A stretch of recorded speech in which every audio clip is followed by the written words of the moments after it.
ప్రపంచానికి అహింస అనే ఆయుధాన్ని ప్రసాదించిన మహనీయుడు జాతిపిత మహాత్మా గాంధీ అని AP industrial development corporation chairman Degala Prabhakar కొనియాడారు. ఆయన ఆశయాలు మహోన్నతమని కీర్తించారు. మహాత్మా గాంధీ జయంతిని పురస్కరించుకొని గుంటూరు హిమనీ సెంటర్లోని ఆయన విగ్రహానికి AP industrial development corporation chairman Degala Prabhakar, Kapunadu నాయకులు ఎర్రగోపు నాగేశ్వరరావు, సదా శివరావు నాయుడు పూలమాలలు వేసి ఘనంగా నివాళులర్పించారు.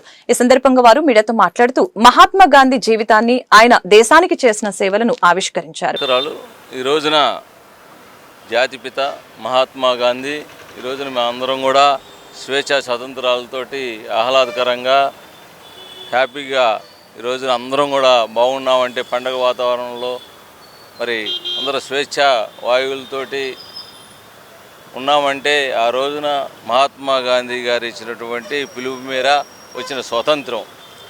అటువంటి జాతిపిత ఈ రోజున జయంతి సందర్భంగా జిన్నా టవర్ సెంటర్లో ఆయన నివాళులు అర్పిస్తూ అలానే ప్రజలందరూ కూడా జాతిపితని గుర్తుంచుకునే విధంగా ఈ రోజున ఉన్నటువంటి మరి యువత కానీ ఆ రోజున మనకున్నటువంటి బ్రిటిష్ వారి పరిపాలనలో ఆయన చేసినటువంటి సత్యాగ్రహం కానీ ఉప్పు సత్యాగ్రహం కానీ ఎన్నో పిలుపుల్ని ఆయన పిలిచిన మరుక్షణం ఒక మనిషి పిలిస్తే మరి బ్రిటిష్ వాళ్ళందరూ కూడా పారిపోయే విధంగా వాళ్ళందరూ కూడా ఒక మనిషికి ఇంత పవర్ ఉంటుందా అని చెప్పేసి ప్రపంచానికి తెలియజేసినటువంటి మహా వ్యక్తి.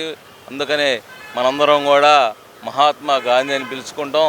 ఇలా మరి నా ఇండియాలో ప్రతి ఒక్కరు కూడా ఈ రోజున మహాత్మా గాంధీ జయంతి చేసుకుంటూ ప్రతి ఒక్కరు కూడా గుర్తుంచుకునే విధంగా మనందరం కూడా మరి భవిష్యత్ తరాల వారికి మహాత్మా గాంధీ చేసినటువంటి సేవలందరూ కూడా గుర్తుంచుకోవాలని చెప్పేసి మరొకసారి తెలియజేసుకుంటూ మరి ఈ రోజున ఇక్కడ జిన్నా టవర్ సెంటర్లో మరి పూలమాలలు వేసి నివాళులు అర్పించు గాంధీ జయంతిని పురస్కరించుకొని జిన్నా టవర్ సెంటర్లో ఏం చేసినటువంటి మహాత్మా గాంధీ గారి విగ్రహానికి ఆంధ్రప్రదేశ్ రాష్ట్ర industrial development corporation chairman Shri Degala Prabhakar గారు పూలమాలలు చేసి జరిగింది. వారి ఎమ్మటి తెలుగుదేశం పార్టీ శ్రేణులు మరి కూటమి నాయకులు అందరూ కూడా పాల్గొని గాంధీ గారి జయంతి ఉత్సవాలను జరుపుకోవడం జరిగింది.